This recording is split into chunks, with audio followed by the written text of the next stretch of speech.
शक्यतो आपल्याकडे आपल्या भागामध्ये हा काळा बिबट जो आहे शक्यतो दिसून येत नाही.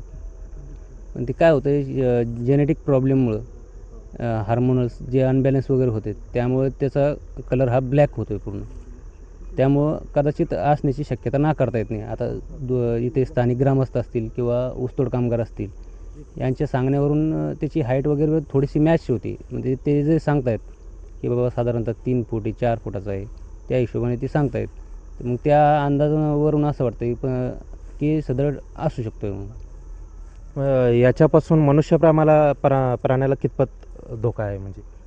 काय होतं आहे की बिबट या प्राण्याचं काय वैशिष्ट्य आहे की तो त्याच्या उंचीच्या प्रमाणात समोरच्या त्याला जे नजरेला दिसतं आहे तो त्याच्या नजरेच्या याच्यात जो येईल सपोज नजरेमध्ये जेवढं बसेल तो त्याला भक्ष्य समजून त्याच्यावर अटॅक करण्याचा प्रयत्न करतो. ज्यावेळेस जे आपले शेतीचे कामं असतील, वाकून कामं असतील किंवा बसून निंदणीचे किंवा खुरपणीचे कामं असतील त्यावेळेस मनुष्याची उंची ही कमी होऊन जाते ॲटोमॅटिक. आणि तो जो बिबट आहे त्याला वाटतं की समोर माझं भक्ष्य तेवढ्या प्रमाणात बसलेलं आहे.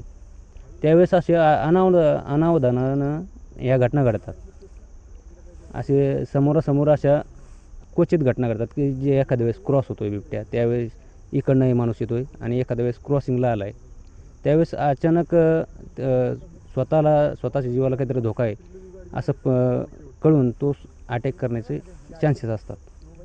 आता या बिबट्याला पकडण्यासाठी आपल्या विभागातर्फे काय उपाययोजना करण्यात आली? आता 2 ते 3 दिवस झाले तर कॅमेरा ट्रॅपिंग वगैरे चालू आहे. आणि जे ऊसतोड कामगार वगैरे आहेत दौंड तालुक्यामध्ये बऱ्यापैकी सर्व टोळ्यांवरती जाऊन त्यांना जाळीचे वाटप वगैरे करण्यात आलेले आहे त्यांच्या लेकरांच्या सुरक्षितेसाठी. आणि ग्रामस्थांना पण आव्हान आहे की आपल्या दौंड तालुक्यामध्ये पूर्ण ज्या ठिकाणी ऊसाचं क्षेत्र आहे तिथं जे ऊसतोड कामगार आहेत कमीत कमी त्यांना कल्पना द्या की बाबा इथं या परिसरामध्ये बिबट्याचं वातावरण आहे. जेणेकरून त्यांचे जे ऊसतोड करणार आहेत त्यांना त्या गोष्टीचं भान राहील आणि त्या दृष्टीने ते पुढं सावधगिरीने ते ऊसतोड करतील.